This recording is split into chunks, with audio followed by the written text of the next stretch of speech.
Hi ಎಲ್ರಿಗೂ ನಮಸ್ಕಾರ.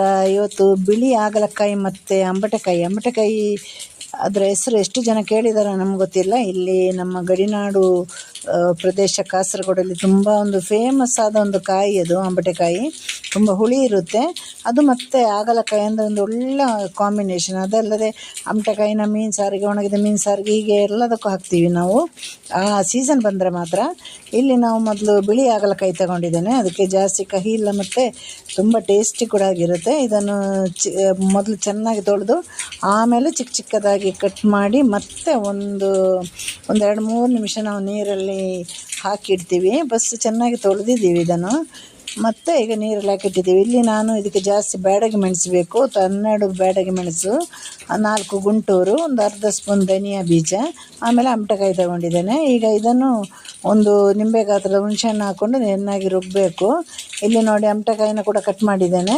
ಅದು ಕೂಡ ಆಲ್ರೆಡಿ ನಾವು 3 ನಿಮಿಷ ಆಯಿತು ನೀರಲ್ಲಿ ಹಾಕಿ. ಒಂದು ತುಂಡು ಬೆಲ್ಲ ತಗೊಂಡಿದ್ದೀವಿ, ಚಿಕ್ಕ 2 ತುಂಡು ಬೆಲ್ಲ. ಆಮೇಲೆ ನಾವು ರುಬ್ಬಿದ ಮಸಾಲೆ ತುಂಬ ನುಣ್ಣಗೆ ರುಬ್ಬಬೇಕು. ಒಂದು ಬಾಣಲಿ ತಗೊಂಡು ಒಂದು 2 ಸ್ಪೂನಷ್ಟು, ನೀವು ಯಾವ ಎಣ್ಣೆ ಯೂಸ್ ಮಾಡ್ತೀರೋ ಆ ಎಣ್ಣೆಯನ್ನು ಹಾಕಿ, ನಾವು ಕೊಬ್ಬರಿ ಎಣ್ಣೆ ತಗೊಂಡಿದ್ದೇವೆ. ಇಲ್ಲಿ ಉದ್ದಿನಕಾಳು, ಕಡಲೆಬೇಳೆ, ಆಮೇಲೆ ಸಾಸಿವೆ ಹಾಕಿ ಇವಾಗ ಅದನ್ನು ಸಿಡಿಸಿದ ಮೇಲೆ ನಾವು ಇಲ್ಲಿ ನೀರಲ್ಲಿ ಹಾಕಿದ ಹಾಗಲಕಾಯಿನ ಸೋಸಿ ಇದಕ್ಕೆ ಹಾಕಬೇಕಾಗುತ್ತೆ. ಇವಾಗ ರುಚಿಗೆ ತಕ್ಕ ಉಪ್ಪು ಹಾಕಿ, ಕಲ್ಲುಪ್ಪಾದರೂ ಹಾಕಿ, ಪುಡಿ ಉಪ್ಪಾದರೂ ಹಾಕಿ, ಉಪ್ಪಲ್ಲಿ ಒಂದು 5 ನಿಮಿಷ ಹೀಗೆ ಅದನ್ನು ಏನು ಹೇಳೋದು ಸುಮ್ಮನೆ ಫ್ರೈ ಮಾಡಬೇಕು.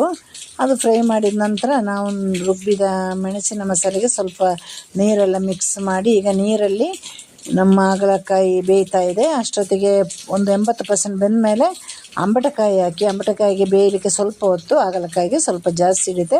ಹಾಗೆ ಕೊನೆಯಲ್ಲಿ ಹಾಕಬೇಕು. ಈಗ ಅಂಬಟೆಕಾಯಿನೂ ಹಾಗಲಕಾಯಿನೂ ಈ ಮೆಣಸಿನ ಮಸಾಲೆ ಒಟ್ಟಿಗೆ ಕುದಿಬೇಕು. ಇವಾಗ ಬೆಲ್ಲ ಹಾಕ್ಬೋದು. ಬೆಲ್ಲ ಅದು ಕರಗೋ ತನಕ ಅದು ಕುದೀಲಿ. ಆವಾಗ ಚೆನ್ನಾಗಿ ಎಲ್ಲವೂ ಚೆನ್ನಾಗಿ ಬೆಂದಿರುತ್ತೆ. ಅಷ್ಟೊತ್ತಿಗೆ ನಾವು ಒಗ್ಗರಣೆಗೆ ಬೇಕಾದ ಸಾಮಗ್ರಿಗಳನ್ನು ರೆಡಿ ಮಾಡಬೇಕು. ಬಾಣಲಿಗೆ 1-2 ಸ್ಪೂನು ಕೊಬ್ಬರಿ ಎಣ್ಣೆ ಹಾಕಿದ್ದೇನೆ. ಒಂದು 5-6 ಬೆಳ್ಳುಳ್ಳಿ, ಸ್ವಲ್ಪ ಸಾಸಿವೆ, ಒಗ್ಗರಣೆ ಸೊಪ್ಪು ಹಾಕಿ ನಾನು ಒಗ್ಗರಣೆ ರೆಡಿ ಮಾಡಿ, ಇವಾಗ ನಮ್ಮ ಅಂಬಟೆಕಾಯಿ ಮತ್ತು ಹಾಗಲಕಾಯಿ ಹುಳಿಗೆ ನಾನು ಒಗ್ಗರಣೆ ಹಾಕ್ತಾಯಿದ್ದೀನಿ. ಇದೊಂದು ಸೂಪರಾಗಿರೋ ಡಿಶ್. ಎಲ್ಲರೂ ಮನೆಯಲ್ಲಿ ಮಾಡಿ ತುಂಬ ಚೆನ್ನಾಗಿರುತ್ತೆ. ಹಾಗೆಯೇ ತಿನ್ಬೋದು, ಚಪಾತಿ, ಪೂರಿ, ಅನ್ನ ಎಲ್ಲದಕ್ಕೂ ಕೂಡ ಚೆನ್ನಾಗಿರುತ್ತೆ. ನೀರು ದೋಸೆಗೆ ಎಲ್ಲ ಚೆನ್ನಾಗಿದೆ. ಒಂದು ಬೆಲ್ಲದ ಸಿಹಿ, ಒಂದು ಅಂಬಟೆಕಾಯಿ ಹುಳಿ, ಹಾಗಲಕಾಯಿ ಕಹಿ, ಸೂಪರು. ಎಲ್ಲರ ಮನೆಯಲ್ಲಿ ಮಾಡಿ ನೋಡಿ. ಟಾಟಾ ಬಾಯ್.